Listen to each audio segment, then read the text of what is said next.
Hi friends, வணக்கம். Welcome to சமையல் with Kiruthika. இன்னைக்கு நம்ம சேனல்ல ரொம்ப ஈஸி அண்ட் சிம்பிள் அதே சமயம் பிகினர்ஸ் அண்ட் பேச்சுலர்ஸ் ரெசிபியான வெஜ் பலாவ் எப்படி செய்யறதுன்னு சொல்லி பார்க்கலாம். கண்டிப்பாக ட்ரை பண்ணி பாருங்கள். நீங்கள் பிகினர்ஸாக இருந்தால் இது ரொம்ப ஈஸியான ஒரு ரெசிபி. இந்த வீடியோ உங்களுக்கு பிடிச்சிருந்துச்சுன்னா சேனலுக்கு சப்ஸ்கிரைப் பண்ணிக்கோங்க. ஃபர்ஸ்ட் நம்ம ரைஸை ஊற வச்சுக்கலாம். அதுக்கு நான் இங்கே 1 கப் அளவுக்கு பாஸ்மதி அரிசி எடுத்திருக்கேன். இதை நல்லா க்ளீனாக நீங்கள் வாஷ் பண்ணிவிடுங்க. வாஷ் பண்ணிவிட்டு இதை நம்ம ஊற வைக்கலாம். ஸோ நம்ம வாஷ் பண்ணி சுத்தமாக அதில் இருக்கிற ஸ்டார்ச் எல்லாத்தையுமே நம்ம ரிமூவ் பண்ணிட்டா தான் உங்களுக்கு ரைஸ் ரொம்ப ஸ்டிக்கியாக இல்லாமல் ஒட்டிட்டு இல்லாமல் உதிரியாக தனித்தனியாக இருக்கும்.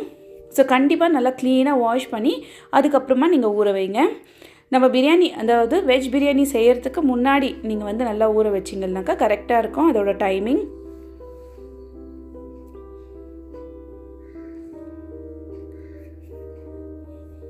இப்போது ஒரு பேனில் 2 டேபிள் ஸ்பூன் அளவுக்கு எண்ணெய் சேர்த்துக்கோங்க. இது கூடவே 1 டேபிள் ஸ்பூன் அளவுக்கு நெய் நான் சேர்த்துக்கிறேன்.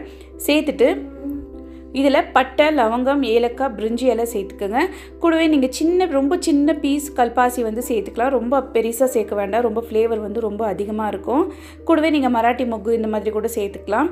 சேர்த்துட்டு 2 வெங்காயம் நல்லா ஸ்லைஸ் பண்ணி சேர்த்து நல்லா வதக்கி விட்டுடுங்க. காரத்துக்கு 3 பச்சை மிளகாய் நான் சேர்த்துருக்கேன். இன்கேஸ் நீங்கள் காரம் அதிகமாக சாப்பிட்றதா இருந்தால் ஒரு 4-5 பச்சை மிளகாய் நீங்கள் சேர்த்துக்கலாம். எனக்கு 3 போதுமாக இருக்குது, அதுக்கு நான் 3 சேர்த்துருக்கேன். சேர்த்துட்டு நல்லா வதக்கி விட்டுடுங்க. இது கூடவே தேவையான அளவுக்கு உப்பு நான் சேர்த்துக்கிறேன். அதாவது 1 டேபிள் ஸ்பூன் அளவுக்கு உப்பு நான் சேர்த்துருக்கேன். சேர்த்துட்டு 1 டேபிள் ஸ்பூன் அளவுக்கு இஞ்சி பூண்டு பேஸ்ட்டு சேர்த்து நல்லா கலந்து விட்டுடலாம். வெங்காயம், இஞ்சி பூண்டு பேஸ்ட் எல்லாமே நல்லா வதங்கி வந்த பிறகு இதில் நம்ம கட் பண்ணி வச்சுக்கிற காய்கறிகளை சேர்த்துக்கலாம். நான் இன்றைக்கி கேரட், பீன்ஸ், உருளைக்கிழங்கு, பச்சை பட்டாணி சேர்த்துருக்கேன். எல்லாமே ஒரு அரை கப் நான் சேர்த்துருக்கேன். நீங்கள் உங்கள் விருப்பமான காய்களை சேர்த்துக்கலாம். காலிஃப்ளவர், மஷ்ரூம் இந்த மாதிரி கூட நீங்கள் சேர்த்துக்கலாம். உங்களுக்கு எந்த காய் இஷ்டமாக இருக்கோ அதை சேர்த்துக்கோங்க. சேர்த்து எல்லாத்தையும் ஒன்றா கலந்துட்டு ஒரு 2 தக்காளியை ஸ்லைஸ் பண்ணி சேர்த்துக்கோங்க. சேர்த்து நல்லா வதக்கி விட்டுடலாம். எல்லாமே நல்லா வதங்கின பிறகு இதை லிட் க்ளோஸ் பண்ணிவிட்டு ஒரு 5 நிமிஷம் மீடியம் ஃப்ளேமில் குக் பண்ணிக்கோங்க. குக் பண்ண பிறகு நம்ம இதில் தண்ணி சேர்க்கலாம்.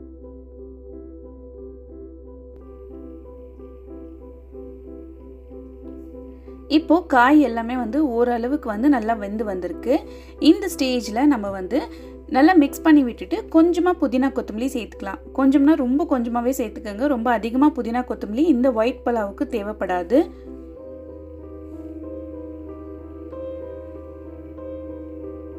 லைட்டாக சேர்த்துட்டு இதையுமே நல்லா மிக்ஸ் பண்ணிவிட்டு இப்போது நம்ம தண்ணி சேர்த்துடலாம். 1 கப் பாஸ்மதி அரிசிக்கு நான் 1.5 கப் அளவுக்கு தண்ணி சேர்க்க போகிறேன். ரொம்ப அதிகமாக தண்ணி சேர்க்க வேண்டாம். ஸோ 1 கப்புக்கு 1.5 கப் அளவுக்கு தண்ணி கரெக்டாக இருக்கும். நம்ம இது ஸ்டார்ட் பண்ணும்போது நம்ம அரிசியை ஊற வச்சோம். அதோட டைமிங் கரெக்டாக இருக்கும் அது ஊறுறதுக்காக. ஸோ இப்போ 1.5 கப் அளவுக்கு தண்ணி சேர்த்துட்டு தண்ணி நல்லா கொதிச்சு வந்த பிறகு நம்ம ரைஸை சேர்க்கலாம்.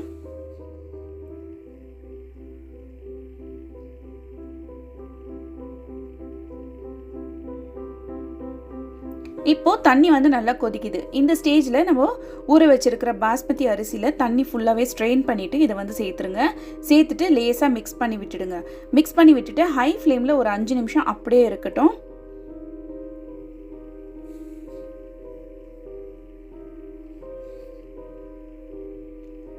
ஹை ஃப்ளேமில் ஒரு 5 நிமிஷம் வச்ச பிறகு நல்லா இந்த மாதிரி திக்காகி வரும். நல்லா தண்ணியும் ரைஸும் ஈக்குவல் லெவலுக்கு வந்திருக்கும். இந்த ஸ்டேஜில் நல்லா மிக்ஸ் பண்ணி விட்டுட்டு ஃபுல்லாக கம்ப்ளீட்டாக ஃப்ளேமை ஸ்லோ ஃப்ளேமில் வச்சுட்டு ஒரு 10 நிமிஷம் நீங்கள் தம்மில் வச்சிங்கன்னா செம்ம டேஸ்டியான ஒயிட் பலாவ் ரெடி ஆகிடும். நல்லா உதிரியாக பர்ஃபெக்டாக ரெடி ஆகிடும்.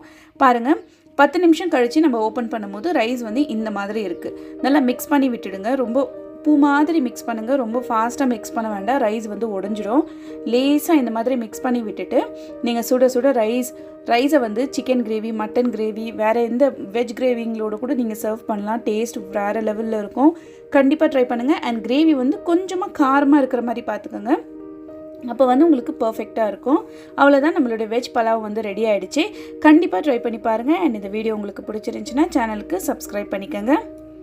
தேங்க்யூ.